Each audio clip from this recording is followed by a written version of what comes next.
Прадни. П към Р към Ъ към Н. П към Р към Ъ към Д към Н. Пускай! Здравейте хора, днес ще си говорим за праднята. Не виждам защо това е такъв голям проблем. Когато аз пръдна, хората реагират последния начин. Спри да пърдиш, това е толкова отвратително и недорасло. Те са недорасли, защото пърденето е естествен процес в живота. Да не бяга да казвам на хората да спрат да дишат, защото дъха им мирише. Просто спри да дишаш. Каква е разликата? Понякога съм срещал хора, които дъха им мирише на прадня. А понякога даже и по-лошо. Затова не виждам какъв е проблема. Всички пърдят, освен момичетата. Момичетата никога не пърдят. Само се шегувам, но сериозно. Всеки на този свят пърди. Хора, кучета, котки, жаби, мравки, жирафи, възглавници, котки, дракони, лампи. Така че какъв е проблема? Защото ние го правим такъв. Обичам да отговаря на собствените си въпроси. Не е ли така? Да. Както и да е, за тези, които не знаят, има 3 вида прадни. Първата е силна и горда. Тя е много шумна и по принцип не мирише толкова много. Така че е перфектна за рождените дни.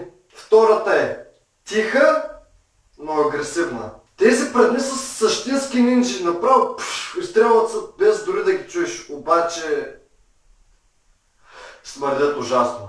Те са най-смръдливите.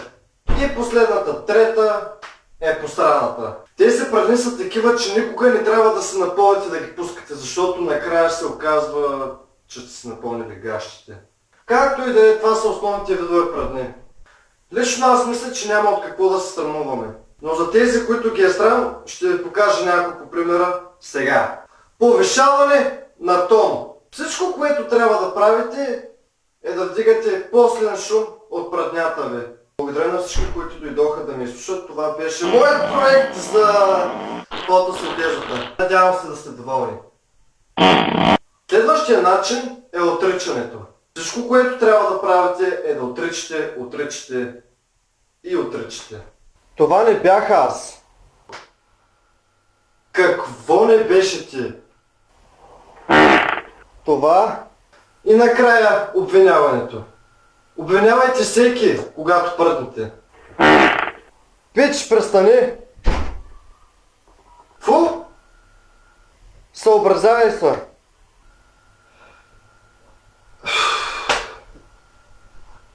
Видяхте ли колко е лесно? Така че спрете да си задържате праднята. Защото ако не го направите, всички ваши газове във вас ще се увеличат. А ако почнат да се увеличават, вие ще се оголемите. А ако вие се оголемите, вие ще експлодирате. Ако вие експлодирате, ще се разпръсте навсякъде и всички овце, дракони, крави, коне и всички животни ще ви издадат месото. Защото всеки път, когато задържате праднята си, има вероятност да се пръснете. Всички вие, които се задържате газовете във вас, си мислите, че това е недорасло, че е отвратително. Но се замислете. Аз се опитвам да спасявам животи. А вие какво правите? Самоубивате се сами. Питам се да ви помогна. Просто започнете да пърдите. Това е. Здравейте хора! Ако сте харесали моя клип, давайте по един палец нагоре. Не се съображавайте, живейте си живота. И очаквайте нови видеа скоро и ще се видим, когато се видим. Айде, кажете го един път, колко пъти аз ще го казвам. Вече имам 170 видеа. Айде, за 171 път ще го направя. Ще се видим, когато се видим. Бе!